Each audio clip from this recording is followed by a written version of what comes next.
Hello learners, आप सभी लोगों का हमारे यूट्यूब चैनल लर्न डेली 61 पर स्वागत है। आई होप आप सभी लोग स्वस्थ और मस्त होंगे। आज हम लोग कोहलर के सूझ का सिद्धांत या अंतर्दृष्टि का सिद्धांत देखेंगे। ये बहुत ही महत्वपूर्ण सिद्धांत है जिससे एग्जामों में हर बार क्वेश्चन आते रहते हैं। ये सिद्धांत गेस्टाल्टवादी विचारधारा पर आधारित है। तो इस वीडियो में हम लोग देखेंगे कि गेस्टाल्टवादी क्या है, गेस्टाल्टवाद या गेस्टाल्टवादी विचारधारा क्या है, इसके प्रतिपादक क्या है, यह सिद्धांत क्या है। तो चलिए हम लोग चलते हैं अपने टॉपिक पर, कोहलर का सूझ का सिद्धांत। हर एक पॉइंट को बहुत ही अच्छे से और आसान भाषा में देखेंगे। तो चलिए हम लोग चलते हैं अपने टॉपिक पर। सबसे पहले देखते हैं कोहलर के सूझ का सिद्धांत। ये है कोहलर महोदय। कोहलर का पूरा नाम क्या था ये देखते हैं। कोहलर का पूरा नाम था वुल्फगंग कोहलर। क्या नाम था इनका पूरा? वुल्फगंग कोहलर था और ये जर्मनी के निवासी थे। इस सिद्धांत के अन्य नाम भी हैं: गेस्टाल्टवाद का सिद्धांत, अंतर्दृष्टि का सिद्धांत, अवयवीवाद का सिद्धांत या पूर्णाकार सिद्धांत। ये सारे ही नाम इस सिद्धांत के हैं। जैसे कि हर सिद्धांतों के अलग अलग नाम होते हैं। थार्नडाइक का भी है, पावलोव के, स्किनर के, सारे सिद्धांतों के एक से ज़्यादा नाम हैं। तो इस तरह से इसके भी 3-4 नाम है जिससे एग्जामों में बार बार क्वेश्चन बदल के या नाम बदल करके पूछता है। कभी गेस्टाल्टवाद का सिद्धांत पूछ लेता है, तो कभी अंतर्दृष्टि का सिद्धांत, तो कभी सूझ का सिद्धांत पूछ लेता है। इसलिए हर नाम को जानना जरूरी है। फिर आगे चलते हैं, हम लोग देखते हैं गेस्टाल्टवाद का सिद्धांत जो था, गेस्टाल्टवाद सिद्धांत या कोहलर का सिद्धांत जो था वो गेस्टाल्टवादी विचारधारा पर आधारित था। अब दिमाग में क्वेश्चन आया होगा कि गेस्टाल्टवाद क्या है, तो देखते हैं कि गेस्टाल्टवाद किसे कहते हैं या गेस्टाल्टवाद का क्या अर्थ होता है। तो गेस्टाल्टवाद का अर्थ होता है पूर्णाकार या समग्रवाद से है। गेस्टाल्टवाद का क्या अर्थ होता है? पूर्णाकार या समग्रवाद, अर्थात पूर्ण आकृति। जैसे एग्जाम्पल में ये काऊ आप लोग देख रहे होंगे, तो इसमें आप लोगों ने पहले पूरी काऊ को देखा होगा, ना कि उसके बस कान देखे होंगे या उसकी सींग देखी होगी या उसकी पूंछ देखी होगी या उसकी आँख देखी होगी। आप लोगों ने एक साथ पूरे गाय को देखा होगा।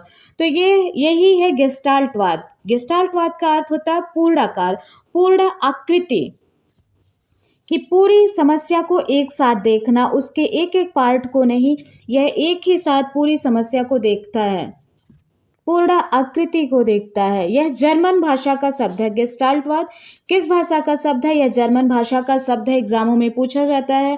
और गेस्टाल्टवाद के प्रमुख मनोवैज्ञानिक कौन कौन थे ये पूछा जाता है, तो इनमें प्रमुख मनोवैज्ञानिक थे कोहलर, कोफ्का और मैक्स वर्दीमर। कौन कौन थे? कोहलर, कोफ्का और मैक्स वर्दीमर। एग्जाम में पूछ लिया जाता है कि गेस्टाल्टवाद के प्रतिपादक कौन थे, तो याद रखिए गेस्टाल्टवाद के प्रतिपादक हैं मैक्स वर्दीमर। कोहलर नहीं लगाना है। कोहलर ने इस पर सिद्धांत दिया था, प्रयोग किया था इस विचारधारा पर, तो प्रयोग करता है कोहलर। लेकिन गेस्टाल्टवाद के प्रतिपादक या सूझ सिद्धांत के प्रतिपादक हैं मैक्स वर्दीमर, और इस पर प्रयोग किया था कोहलर ने, और इनकी सहायता किए थे कोफ्का। तो इन तीनों मनोवैज्ञानिकों को याद रखना बहुत ही इंपॉर्टेंट है। कौन कौन? कोहलर, कोफ्का और वर्दीमर। प्रतिपादक है मैक्स वर्दीमर, प्रयोग करता है कोहलर और सहायक है इनके कोफ्का। आई होप आप लोगों को इतना समझ आ गया होगा। फिर आगे हम लोग चलते हैं कि वर्दीमर क्या कहते हैं। वर्दीमर कहते हैं किसी भी पूर्ण आकृति की विशेषताएं केवल उसके व्यक्तिगत तत्व द्वारा नहीं अपितु उसके आंतरिक संगठन द्वारा निश्चित होते हैं। कोई भी वस्तु हो वो केवल बाहरी रूप से ही नहीं, उसका आंतरिक संगठन और बाह्य संगठन दोनों को मिला करके ही गेस्टाल्टवाद होता है।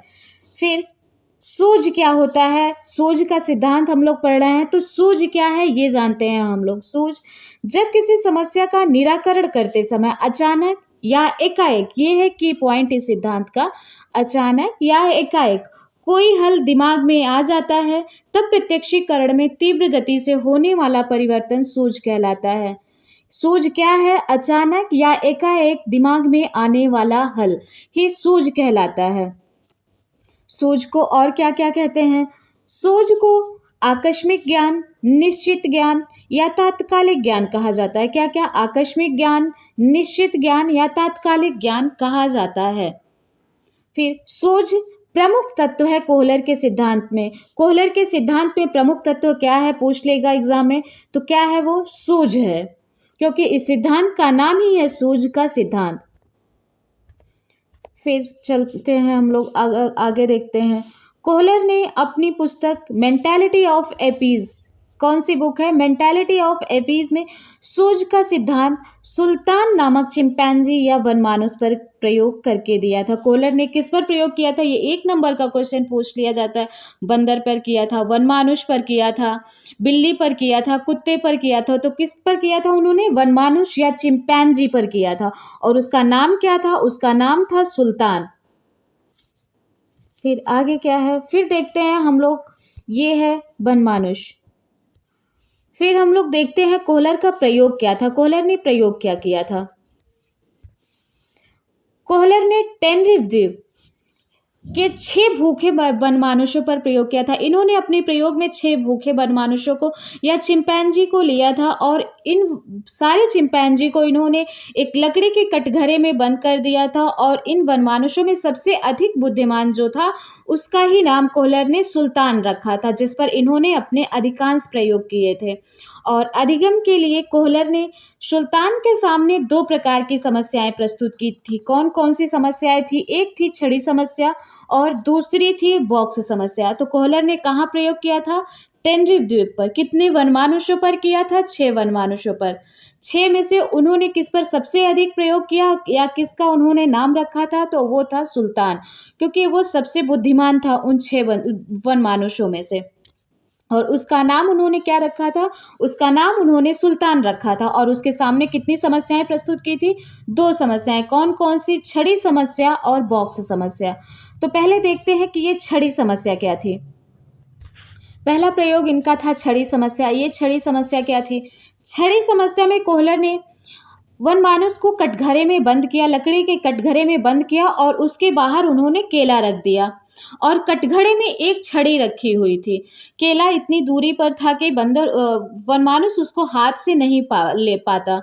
तो फिर उसमें उन्होंने एक भूखे वनमानुष को बंद कर दिया। वो पहले वनमानुष हाथ फैलाता है, फिर वो केला जब नहीं पाता है तो वो हाथ पैर फैलाने पर प्रयास किया, नहीं पाया। उसके बाद वो थोड़ी देर बाद कटघरे में अचानक उसको सूझ आता है, अचानक वो उठाता है उस छड़ी को और वो छड़ी को बाहर करता है और वो केला प्राप्त कर लेता है। इस तरह से वो केला प्राप्त करके संतुष्ट हो गया। यह उसकी सूझ का ही परिणाम था। उसे अचानक आया कि वो छड़ी से केले को खींचे तो शायद केला आ जाए, तो यह उसकी सूझ हुई। इस प्रकार से कोहलर ने कटघरे में फिर 2 छड़ियों को रखा जो एक दूसरे से फिट हो जाती थी। दोनों छड़ियों को उन्होंने अलग अलग करके रखा और केले को अब और भी अधिक दूरी पर रखा कि वो हाथ से नहीं पाता, ना तो वो अकेली छड़ी से पाता। वो उन छड़ियों को जोड़ता तो ही उस केले को पा पाता। फिर भूखे मनमानुष ने पुनः हाथ निकाल कर केला प्राप्त करना चाहा, किंतु असफल होने पर एक छड़ी के द्वारा केला प्राप्त करने का प्रयास किया। फिर जब उसे एक छड़ी से प्राप्त नहीं हुआ तब वो दोनों छड़ियों से खेलने लगा, तो अचानक छड़ी का एक सिरा जो था वो दूसरी छड़ी में फिट हो जाता है। एक छड़ी से दूसरी छड़ी जब फिट हो जाती है तो वो लंबी हो जाती है, तो वो उस छड़ी से फिर केले को प्राप्त कर लेता है। तो उसके बाद फिर वो केले को प्राप्त करके संतुष्ट हो जाता है। फिर ये उसकी सूझ का ही परिणाम था। ये हो गया कोहलर का छड़ी समस्या, जो उन्होंने छड़ी समस्या में प्रयोग किया था। अब बॉक्स समस्या क्या थी। बॉक्स समस्या में कोहलर ने चिंपैंजी को फिर कटघरे में बंद किया और कटघरे में इस बार उन्होंने कटघरे की छत से केले को टांग दिया और कटघरे में बॉक्स रख दिया, एक लकड़ी का बॉक्स रखा कि अब जो है वनमानुष उछलता कूदता है लेकिन केले को नहीं पा पाता है। फिर उसने उस अचानक से वो बॉक्स ले आता है और छत के नीचे, केले के नीचे उसको रख देता है और उस पर चढ़ करके वो केला प्राप्त कर लेता है। फिर उसके बाद कोहलर ने क्या किया कि कटघरे में 2-3 बॉक्स रखे और केले को और अधिक ऊंचाई पर रखा कि वो एक बॉक्स से नहीं मिलता था। फिर वो थोड़ी देर कटघरे में इधर उधर घूमता रहता है और बक्से को देखता रहता है। फिर एकाएक उसने बक्से को खींच करके लटके केले के नीचे रखता है और उसके ऊपर फिर उस पे वो चढ़ करके केले को पकड़ना चाहता है, लेकिन जब वो नहीं पकड़ पाता है तो फिर वो दूसरे बॉक्स को लाता है, फिर वो चढ़ता है, फिर नहीं पाता है तो फिर वो तीसरे बॉक्स को ला करके उसके दूसरे बॉक्स के ऊपर रखता है और उस पे चढ़ करके वो केले को प्राप्त कर लेता है। अब यहाँ वनमानुष ने एक बक्से से दूसरे बक्से में संबंध स्थापित किया। इस प्रकार 3 बक्से एक दूसरे पर रख करके भी वनमानुष ने केला प्राप्त करना सीख लिया था। और यह एक प्रयोग उन्होंने सारे प्रयोग एक ही दिन में नहीं किए थे, उन्होंने अलग अलग दिनों में प्रयोग किया था। और वनमानुष जो था वो भूखा था, उसका नाम था सुल्तान। अब इसका निष्कर्ष क्या निकलता है, इस सिद्धांत से निष्कर्ष क्या निकलता है, इस सिद्धांत से कोहलर के प्रयोग से यह निष्कर्ष निकलता है कि मस्तिष्क में 2 स्तर होते हैं। कौन कौन से 2 स्तर होते हैं? पहला है प्रत्यक्ष ज्ञानात्मक स्तर और दूसरा है प्रत्यात्मक स्तर।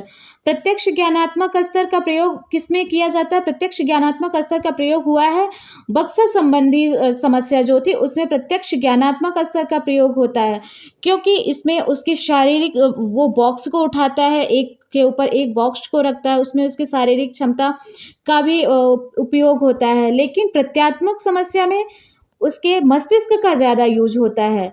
तो ये हो गई छड़ी समस्या, ये ज़्यादा जटिल समस्याओं के समाधान के लिए प्रत्यात्मक स्तर या छड़ी समस्या जो है वो अधिक उपयोगी होती है। प्रत्यात्मक समस्या जटिल समस्याओं के लिए और बक्सा समस्या जो है या प्रत्यक्ष ज्ञानात्मक स्तर जो है वो बक्सा समस्या से जुड़ी हुई है। ये हो गया इनके सिद्धांत का निष्कर्ष। प्रत्यक्ष ज्ञानात्मक स्तर क्या होता है? प्रत्यक्ष ज्ञानात्मक स्तर में प्राणी जो है वो ज्ञानेंद्रियों की सहायता से प्रत्यक्ष ज्ञान होने पर सीखता है। प्रत्यक्ष ज्ञानात्मक स्तर अर्थात बक्सा समस्या में प्रत्यक्ष ज्ञान का उपयोग होता है, तो उसमें वनमानुष जो होता है वो अपनी ज्ञानेंद्रियों हाथ पैर से ही तो बक्से को एक के ऊपर उठा करके एक पे एक रखता है, उसके बाद वो फिर केले को प्राप्त कर लेता है। फिर है प्रत्यात्मक स्तर। क्या है? प्रत्यात्मक स्तर पर अधिगम की क्रिया में मस्तिष्क तब सहायता करता है जब किसी के सामने जटिल परिस्थितियां उत्पन्न हो जाती हैं, अर्थात इस स्तर का प्रयोग कब किया जाता है? जब जटिल परिस्थितियां होती हैं और उसे शारीरिक क्षमताओं के साथ साथ बुद्धि का सहारा लेना पड़ता है। बक्सा समस्या में शारीरिक क्षमता ज्यादा इंपॉर्टेंट थी और इसमें शारीरिक क्षमता के साथ साथ बुद्धि का भी सहारा लेना पड़ता है वनमानुष को छड़ी जोड़ने के लिए। फिर सोच उत्पन्न करने में सहायक कारक क्या क्या होते हैं ये देखते हैं। सबसे पहले तो होता है समस्या का प्रत्यक्षीकरण। जब हमारे सामने कोई समस्या आएगी तो ही तो हम अपने दिमाग का यूज करेंगे, अपनी बुद्धि का यूज करेंगे। फिर जब हम उसको सॉल्व करना चाहेंगे तो हमसे अनेक प्रयास करेंगे, अनेक त्रुटियां भी होंगी। उसके बाद हर एक प्रयास से हमें अगर रिजल्ट नहीं प्राप्त होता तो हमें हर प्रयास से एक अनुभव प्राप्त होगा। तो सोच उत्पन्न करने के लिए क्या क्या सहायक कारक है? सबसे पहले है समस्या का प्रत्यक्षीकरण, फिर बुद्धि, उसके बाद प्रयास एवं त्रुटि, फिर अनुभव। ये है सोच उत्पन्न करने में सहायक कारक। अब देखते हैं सोच के सिद्धांत का शिक्षा में क्या महत्व है। इस सिद्धांत का शिक्षा में क्या महत्व है, इस सिद्धांत को क्यों बनाया गया? तो ये सिद्धांत का सबसे पहला महत्व है, यह सिद्धांत रचनात्मक कार्यों के लिए उपयोगी है।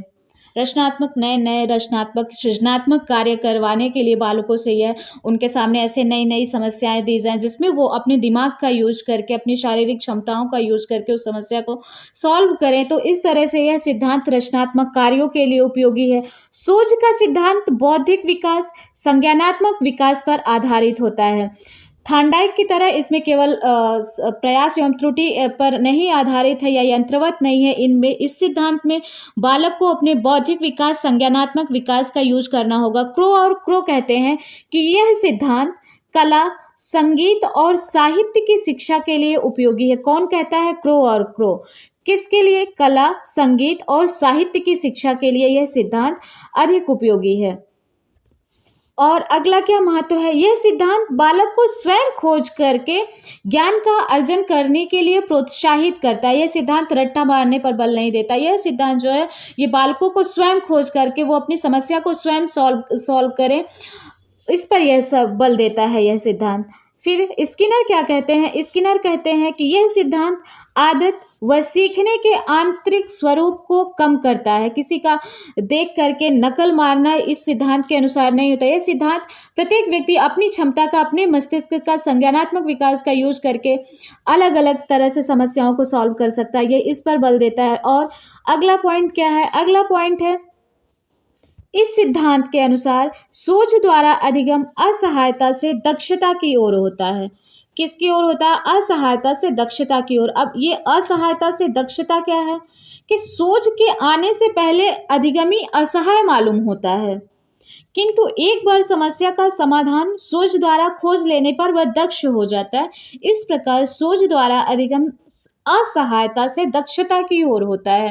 वनमानुष को जब केले नहीं मिलते हैं तो वो उस समय एकदम असहाय रहता है, उसे जरा सा भी नहीं पता होता कि वो किस तरह से केले को पाएगा या खाएगा। उसके बाद फिर अचानक उसके दिमाग में आता है और वो छड़ी से या बक्से पे चढ़ करके केले को प्राप्त कर लेता है। इस प्रकार वो दक्ष हो जाता है और अगली बार जब उसके सामने समस्या आएगी तो वो उसी तरह से फिर उसका उपयोग करके केले को प्राप्त कर सकता है। तो यह सिद्धांत असहायता से दक्षता की ओर होता है। और अगला पॉइंट है, यह विधि कठिन विषय जैसे गणित, विज्ञान, इन सब के लिए बहुत ही उपयोगी सिद्ध हुई है। गणित का नया प्रश्न हल करने में प्रत्येक बालक अपनी सूझ या तरीकों या नए तरीकों या सूत्रों का प्रयोग करके सॉल्व कर सकता है। तो ये हो गया इस सिद्धांत का शिक्षा में महत्व।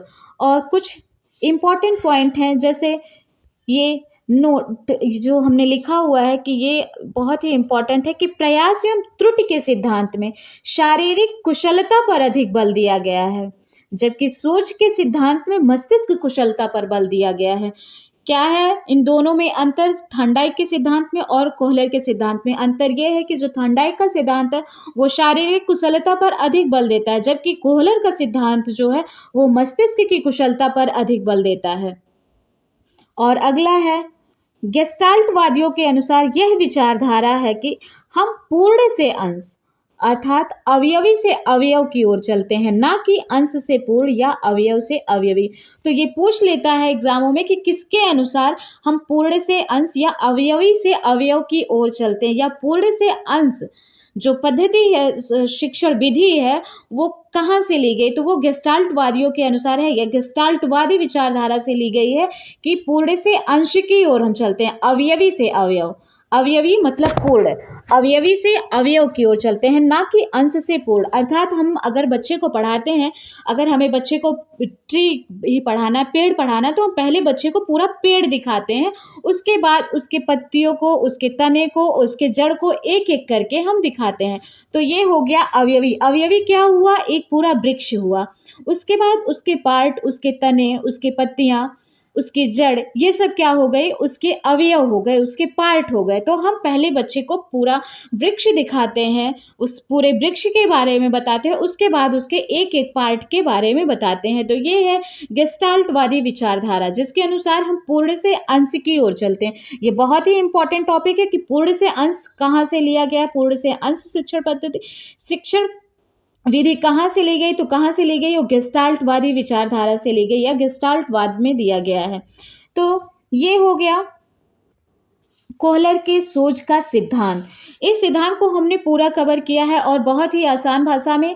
इस सिद्धांत से हर बार एग्जाम में कोई ना कोई क्वेश्चन जरूर ही आता है कि सिद्धांत के अन्य नाम क्या हैं, इसके प्रतिपादक, इसके सहायक और इसके प्रयोगकर्ता कौन है, उस नाम क्या था वनमानुष का, उन्होंने प्रयोग कहाँ किया था। ये सारे ही पॉइंट जो है बहुत ही इंपॉर्टेंट हैं, जिनसे हर बार एग्जामों में क्वेश्चन आता है।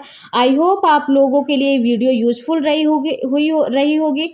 और अगर आप लोगों को वीडियो पसंद आई हो तो लाइक, शेयर, सब्सक्राइब ज़रूर करिएगा। Thank you so much.